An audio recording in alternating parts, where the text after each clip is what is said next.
Hi, I'm your host Dorothy Mashburn, and welcome to Salary Negotiations Made Simple. Here I show you how negotiating does not have to be overwhelming.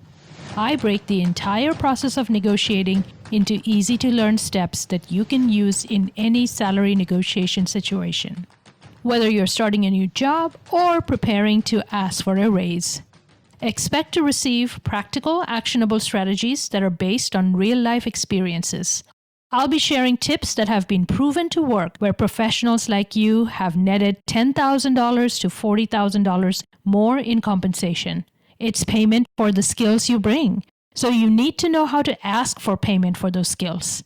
Are you ready to learn how to boost your earnings? Let's dive in.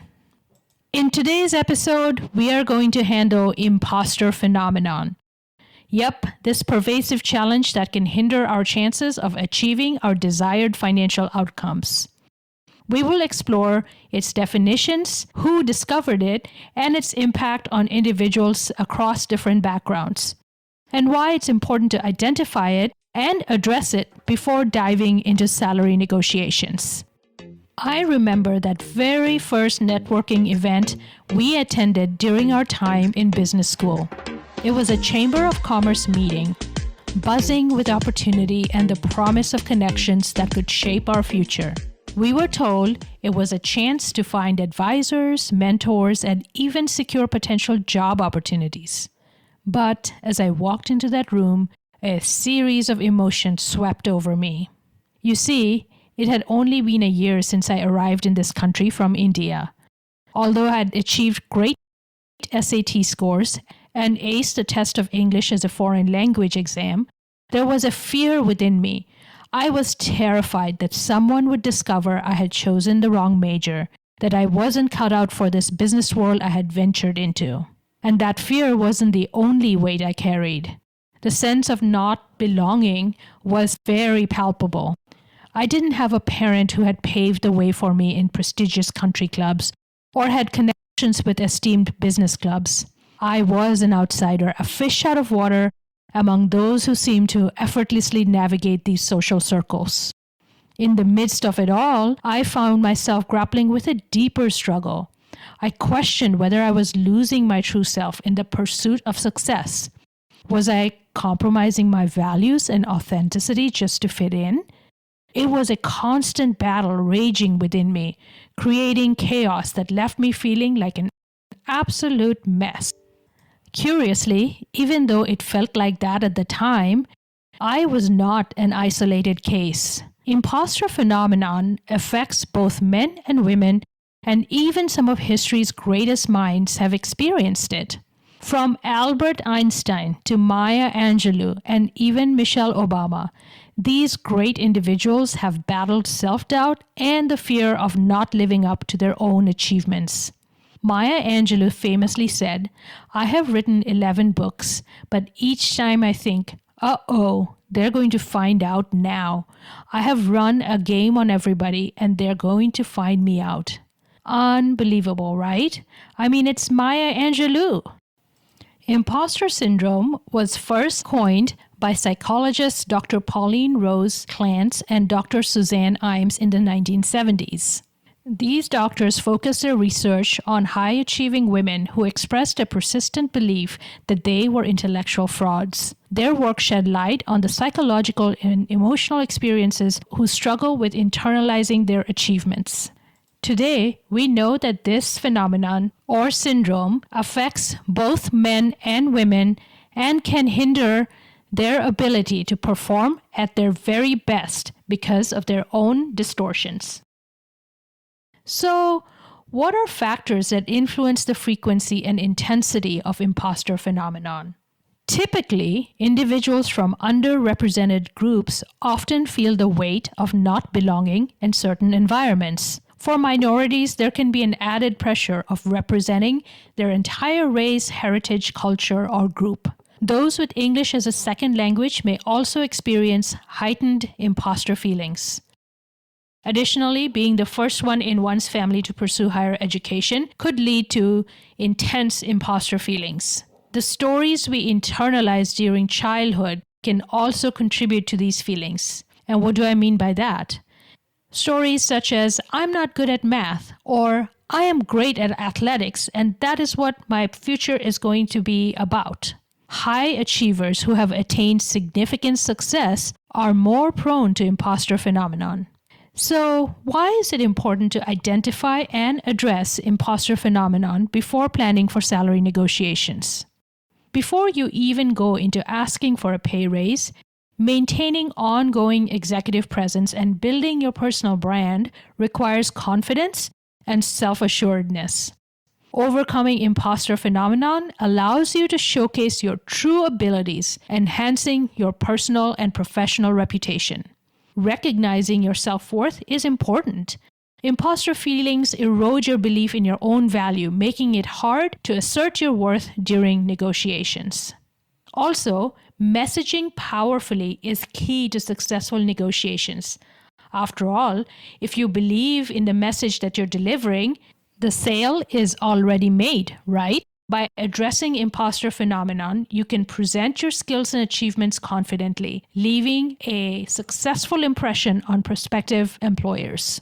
So if you are feeling imposter thoughts, what can you do about it? Seems like it's pretty pervasive, especially among achievement-oriented individuals, right? First, it's important to normalize the experience. Say to yourself, many high achievers face these feelings, and you're not alone in this journey. In fact, the more you learn, the more you know that the less you know, and the more imposter you feel. See how that works? It's quite interesting. Examine and discard the childhood stories that no longer serve you. If you have always told yourself you're not good at math and you have to do a financial analysis presentation, you probably should discard that feeling. Am I right? Challenge negative narratives and replace them with empowering beliefs that align with your true abilities. Also, we tend to compare ourselves to successful people and find that we are lacking. We have to acknowledge the role that luck, timing, connections, and external factors play in success. Embracing this reality can help alleviate the pressure to constantly prove yourself.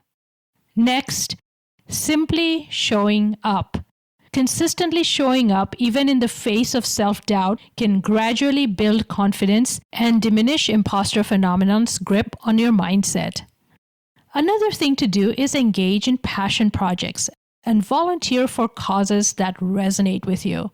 Serving in organizations like Habitat for Humanity, Dress for Success can help boost your confidence and provide a sense of purpose.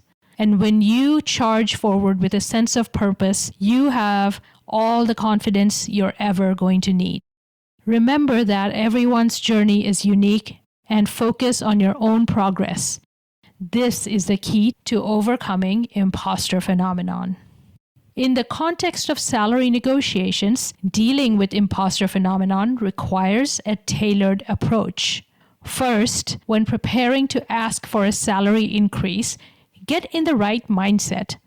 Talk to yourself about how your accomplishments and skills have readied you for great success. Then write out a script. Clearly articulate how you have brought value to the organization, and then practice delivering the script confidently. Rehearse with a trusted friend or mentor and have them pressure test your key points. Their feedback and support can help refine your pitch and boost your confidence. Another helpful technique is recording yourself during a practice negotiation. Get out your smartphone, record yourself. Then play back and listen. Identify areas where you can improve your delivery, clarity, or persuasive arguments. Address your worst fears head-on by thinking about them objectively. Ask yourself if they're true based on evidence or simply a cognitive distortion. Chances are they are simply products of your own self-doubt. And make sure and remember the fundamentals of negotiations.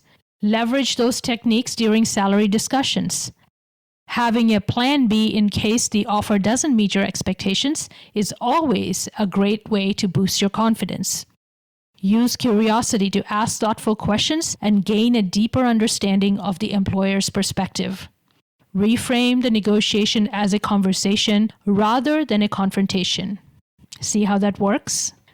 Going back to the story I started with, reflecting back, I realized that it was crucial to confront those feelings head on.